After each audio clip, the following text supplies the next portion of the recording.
नमस्कार मित्रों, कैसे हैं आप लोग। आशा करते हैं सब लोग स्वस्थ होंगे, तंदुरुस्त होंगे। आप सभी लोगों का आपकी ही अपने चैनल में एक बार फिर से स्वागत है मित्रों। तो चलिए, आज की जो वीडियो मैं बना रहा हूँ ये सिर्फ आप लोगों को जानकारी के लिए है, क्योंकि इनकी जो साधनाएं हैं ये वाम मार्गी साधनाएं हैं और हम जो साधक हैं हम दक्षिण मार्गी साधनाओं के साधक हैं।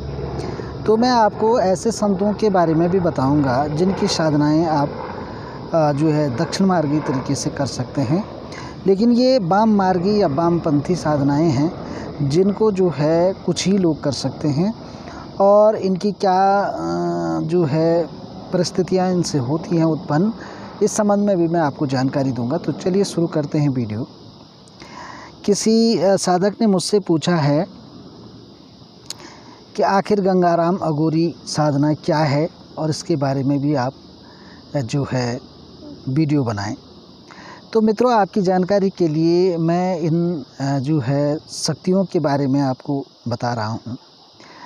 तो देखिए, इसमें ऐसा है, ये वाम मार्गी साधक हुए हैं अपने युग के। तो ये दरअसल इनको लोग जो है साधनाओं के मार्ग में भाई भी मानते हैं, लेकिन इसका कोई पुख्ता सबूत नहीं है कि ये आपस में भाई ही रहे हों।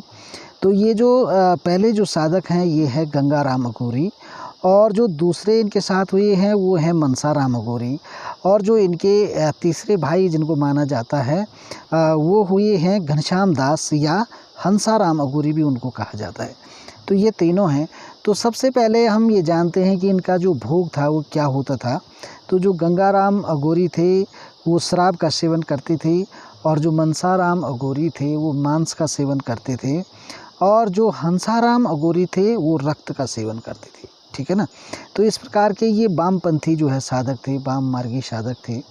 तो मित्रों, मैंने हमेशा से ही अपने चैनल में ये कहा है कि आप जो है सात्विक साधनाएं करें, और हमने जीवन में सात्विक तरीके से ही साधनाएं करी हैं, बस कुछ एक शमशानी साधनाओं को छोड़ करके, क्योंकि एक साधक को हर क्षेत्र को देखना आवश्यक होता है, क्योंकि कहीं भी उसका पाला पड़ सकता है। जब आप किसी बड़े स्तर पर कार्य कर रहे होते हैं, आपके साथ हज़ारों लोग जुड़े होते हैं, तो अगर किसी का काम कोई शमशान साधना का आता है या किसी प्रकार का आता है, तो वहाँ पर आप अपने हाथ खड़े नहीं कर सकते। आपको जो है उन चीज़ों में कार्य करना ही होता है, इसलिए आपको विषय सभी पढ़ने होते हैं। तो आप जब इस क्षेत्र में उतर रहे हैं तो आपको साधनाएँ सभी प्रकार की करनी होती हैं।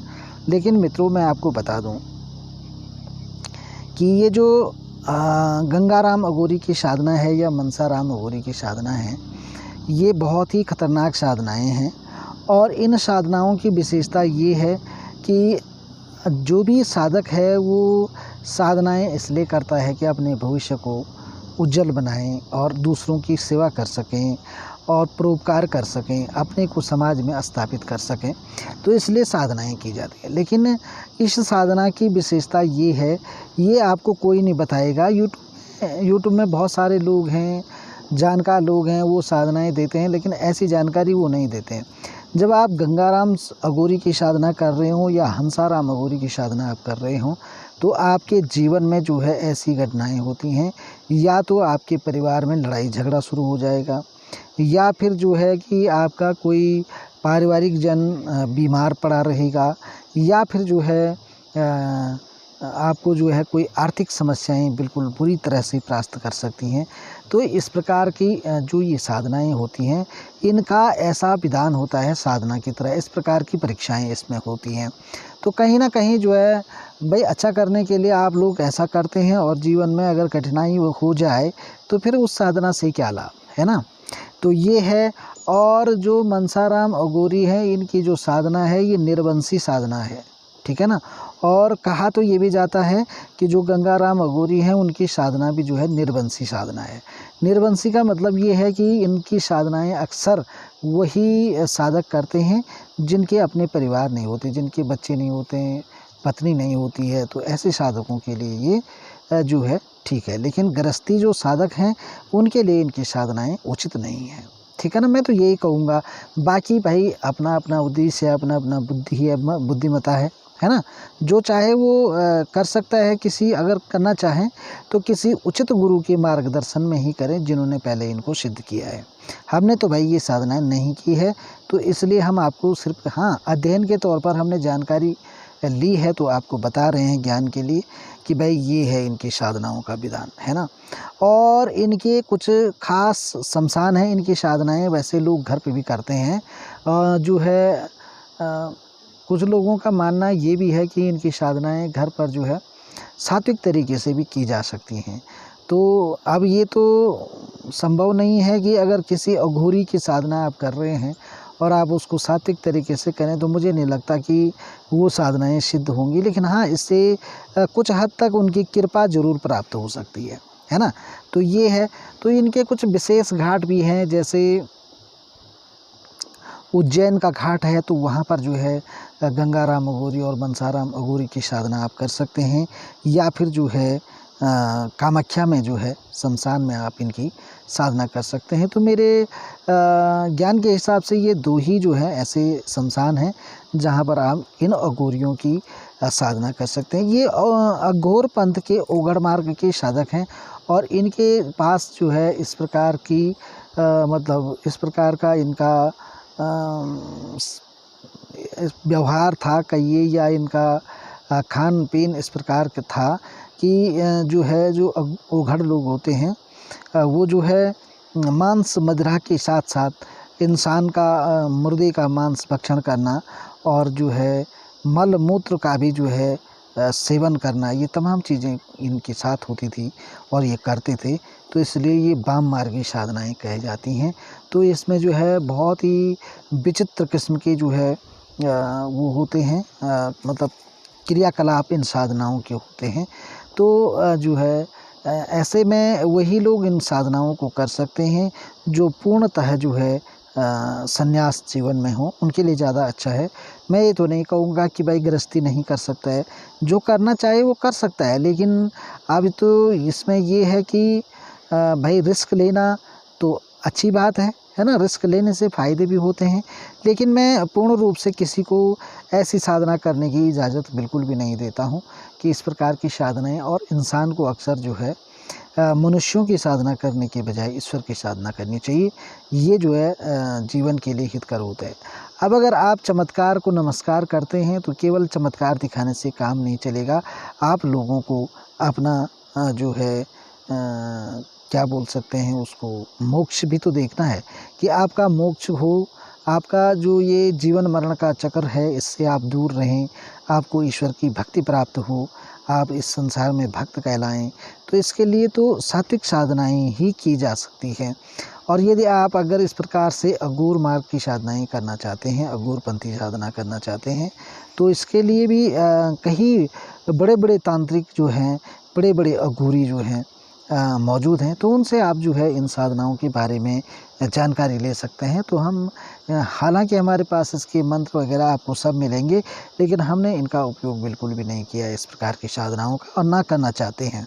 मैं तो ये कहता हूँ कि अगर आप इन साधनाओं को करते हैं तो आपके साथ ये होगा कि जब मनसाराम अघोरी या गंगाराम अघोरी की आप साधना करते हैं और वो आपकी घर में इनका जो है आना जाना होता है, तो इनके साथ बहुत गंदे गंदे अघोरी जो हैं आते हैं। और इनमें कहा भी गया है कि पीपल में जो है गंदगी करना, शमशान में गंदगी करना इनके लिए आम बात थी।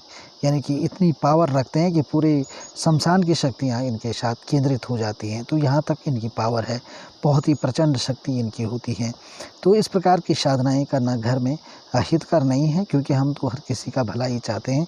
तो इसलिए आपको जानकारी दे रहे हैं कि ऐसी साधनाएं आप घर पे ना करें, तो ज़्यादा अच्छा है शमशान में जा कर के करें। तो ये मनसाराम, गंगाराम और हंसाराम या घनश्याम दास अघोरी जी की बात है। तो भाई जिन लोगों ने साधनाएं सिद्ध की हैं, इन्होंने न जाने अपने जीवन में कितनी प्रकार की साधनाएं कर रखी हैं, कितने जो है शक्तियों को इन्होंने अपने साथ शामिल कर रखा है, इसके बारे में कहना असंभव है ना। तो इस प्रकार से जो है मनसाराम, गंगाराम अघोरी जी की बात है। लेकिन इन्हीं के बीच हम आपको ये भी बताएंगे जो दक्षिण मार्गी जो संत हुए हैं, जैसे नीम करोड़ी बाबा हैं, और जो है और भी कई साधक हैं इनके साथ ऐसे। मुझे जो है इस समय थोड़ा नाम से देवराहा बाबा हैं, है ना। तो इन लोगों का भी आप जो है वो कर सकते हैं। तो ये पूजा पाठ कर सकते हैं, इनकी साधना कर सकते हैं। तो ये जो साधक हैं ये जो है वैदिक साधक माने जाते हैं। वैदिक विद्याओं से, वैदिक मंत्रों से इन्होंने जो है ईश्वर का उपासना करी है और बहुत सारी शक्तियाँ इन्होंने प्राप्त की हैं। जैसे जो देवराहा बाबा थे, उनका जो गुरु मंत्र था वो ये है, कृष्णाय वासुदेवाय हरये परमात्मने प्रणत क्लेश नाशाय गोविंदाय नमो नमः। ये एक वैदिक मंत्र है। तो ये जो है इस प्रकार के मंत्र इनके थे और इन मंत्रों की शक्ति भी बहुत प्रबल है। और जो नीम करोड़ी बाबा हैं उनका जो गुरु मंत्र है वो जो है राम है, सिर्फ राम। राम राम बोलेंगे आप, इसका जाप करेंगे तो बहुत बड़ा चमत्कार हो जाता है। तो ऐसे संत हमने हमेशा दक्षिण मार्ग की साधनाओं को अपना उद्देश्य मानकर चले हैं। तो ये मैं ये नहीं कहता कि आप ना करिए, आप किसी उचित गुरु के मार्गदर्शन में करें। तो ये इनकी जो है विशेषता है और इस प्रकार से इनकी जानकारी है मित्रों। तो आप जो है इस जानकारी को समझें और औरों को भी शेयर करें, चैनल को लाइक करें, शेयर करें, कमेंट करें, सब्सक्राइब करें। और ऐसी महत्वपूर्ण अद्भुत जानकारी आपको जो है इस चैनल के माध्यम से दी जाती रहेंगी, है ना। और जो है कौन आपके लिए सही है इस चीज़ के बारे में भी आपको जानकारी दी जाएगी। 2 मंत्र मैंने ऑलरेडी आपको दे दिए हैं। तो इनसे जो है जो देवराहा बाबा का मंत्र है इसको करेंगे तो आप किसी भी समस्याओं से ग्रसित होंगे तो वो समस्याओं से, किसी भी रोग बीमारी से होंगे तो वो रोग बीमारी आपकी स्वतः खत्म हो जाएगी, क्योंकि ये मंत्र मैंने पहले भी डाल रखे हैं। और अगर किसी का आप उपचार कर रहे हैं, किसी को भूत प्रेत जादू टोना, किसी ने कोई जहर खा लिया, किसी भी प्रकार का कोई समस्या उनके सामने आ रही है, तो आप राम राम मंत्र अभिमंत्रित करके उनको पानी पिलाएंगे तो एकदम ठीक हो जाएंगे। तो ये बहुत ही पावरफुल मंत्र हैं। तो इनका लाभ लें और इन अघोरियों के बारे में भी जानकारी रखें, क्योंकि ज्ञान कभी व्यर्थ नहीं जाता है। सभी प्रकार का ज्ञान आपको मिलना चाहिए, होना चाहिए आपके पास। तो चलिए इन्हीं शुभ इच्छाओं के साथ फिर मिलते हैं अगली वीडियो में। तब तक के लिए जय माता दी, जय केदार बाबा की, जय हो हनुमान जी बाबा की। आप सबका कल्याण हो।